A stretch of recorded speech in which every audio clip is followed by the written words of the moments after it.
Soy María Andrea Nieto y esto es El Control.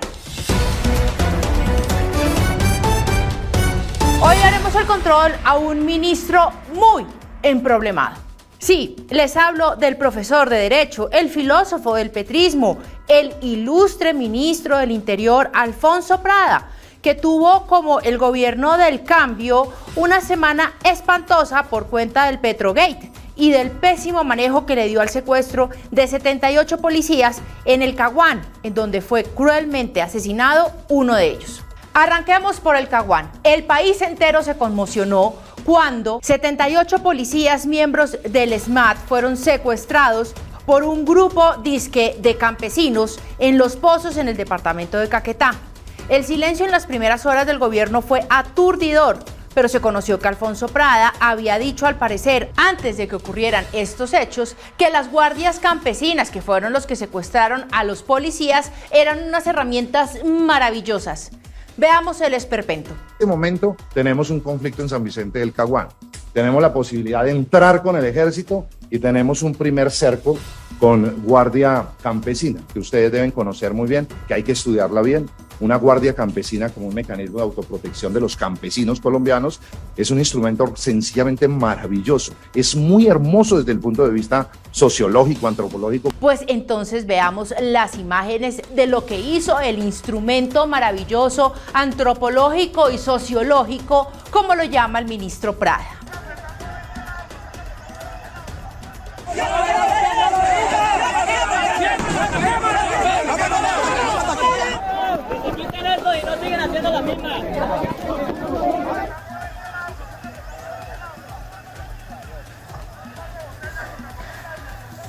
Así fueron las súplicas que rodaron por las redes sociales de los policías secuestrados por, como dice el ministro Prada, es un instrumento sencillamente maravilloso. Ya no hay munición, necesitamos el apoyo central. Claro, ya tenemos 2 puntos copados, ya los compañeros ya no tienen con qué pelear, jefe.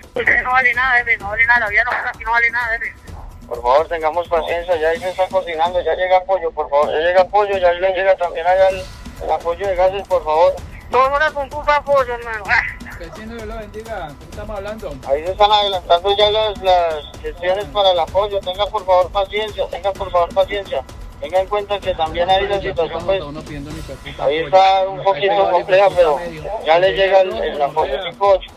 No hay derechos humanos, no existen. Ya tenemos 2 compañeros muertos, Central. ¿Qué estamos esperando? Que nos acaben a todos acá, Central. No puede ser posible, Central. Lo que necesitaban, el apoyo, un helicóptero que nunca llegó. ¿Estarían los helicópteros del Estado colombiano ocupados trasladando a los altos funcionarios, como por ejemplo la vicepresidenta Francia Márquez, que los usa como Uber helicópteros para que la lleven hasta su casa en el Valle? La Guardia Campesina o el instrumento maravilloso incendió el pozo petrolero. Secuestró a 78 policías y degolló al subintendente Ricardo Arley Monroy Pirieto. A su familia, a su esposa y a sus 2 pequeños bebés, desde el equipo del control les enviamos nuestro más sentido pésame, con todo el dolor en el corazón. Y para rematar la improvisación e ineficiencia del gobierno del cambio, el ministro Prada apareció en una reunión con el instrumento maravilloso y, a pesar de que habían degollado a un funcionario público, insistió en defender al nuevo instrumento maravilloso creado por la narrativa del cambio. Y yo quisiera defender ante el país y ante la opinión pública que aquí hubo efectivamente, como ocurre en muchas partes del país, una movilización social de campesinos. Esa movilización social de campesinos hizo un cerco humanitario que impidió la movilidad de unos miembros de la institución policial y de la empresa. Ministro Prada, ¿eso significa que el cerco humanitario degolló de manera humanitaria al subintendente Monroy? ¿El cerco humanitario secuestró a nuestros policías? ¿Qué de humanitario tiene eso? No, ministro Prada, no nos crea tontos. Acá no hubo retenciones, acá hubo secuestro y un asesinato. Mientras el ilustre ministro Prada quitaba hábilmente delitos del Código Penal con frases indignantes, el escándalo de los dineros del narcotráfico que ronda la familia presidencial untaba nuevamente al ministro Prada. Resulta que ahora en el gobierno del cambio el lenguaje evolucionó y ya no se habla de mermelada o de puestos, se habla de cupos. Veamos este chat entre Nicolás Petro y su exesposa Day Vázquez, en donde nos ilustran que, dice Nicolás Petro, ¿tienes algún abogado que quieras ayudar? Eso sí, se tendría que venir para acá. Prada me dio unos cupos. Me dio 10 cupos. 3 los voy a dar para Ciénaga. 1 para ayudar a mi mamá. 1 para ti y 5 para el tema político de Barranquilla. ¿Cómo así? ¿El ministro Prada repartiendo cupos como si estuvieran manejando una tienda de barrio? ¿A eso se dedica el ministro del Interior? ¿Y para qué reparte cupos? ¿Para lograr la aprobación de las reformas como la de la salud, la de las pensiones, la laboral, la de paz total? ¿Para lograr la impunidad de los narcotraficantes, de las disidencias de las FARC, de los que asesinan policías? ¿A quién más le asigna cupos el ministro Prada?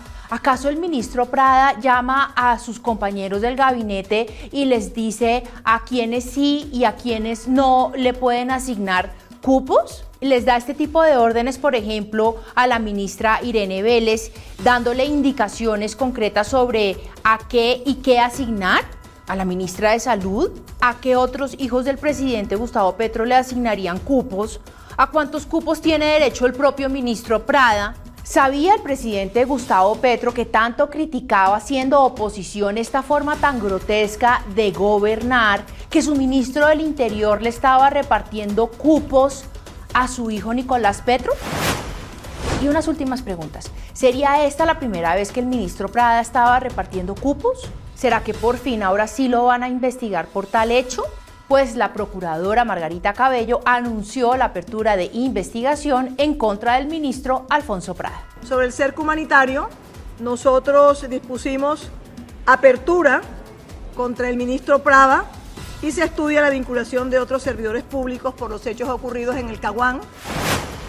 Ahora bien, según los chats revelados en primicia por Revista Semana, Nicolás Petro no solo se reunió con el ministro Alfonso Prada, también lo hizo con la directora del DPS, Cielo Rusinque, con la ministra de Minas, Irene Vélez, con la de Salud, Carolina Corcho, y con el director del SENA, Jorge Eduardo Londoño, de donde, según los chats, logró que le dieran el cupo de la dirección regional del SENA en Córdoba, que a su vez tiene un montón de cupos en contratación. Señor presidente Gustavo Petro, así como mandó a investigar de manera diligente a su hijo Nicolás Petro por cuenta del escándalo de la plata del narcotráfico que habría recibido para darse una vida sabrosa, va a ser igual de diligente para ordenarle a la Corte Suprema de Justicia que investigue el proceder de su ministro del Interior, Alfonso Prada, en la repartición de cupos que señala su propio hijo hace el funcionario. Va a pedir que se investiguen también el actuar de los otros altos funcionarios con los que se reunió su hijo Nicolás. Va a ordenar que se investigue, por ejemplo, al ministro de Defensa por el secuestro de los policías en el Caguán, porque nunca llegó el helicóptero por el que suplicaron. Va a ordenar y que se investigue y que se judicialice a los altos funcionarios responsables del asesinato del subintendente Monroy. Presidente Petro, ¿este era el cambio?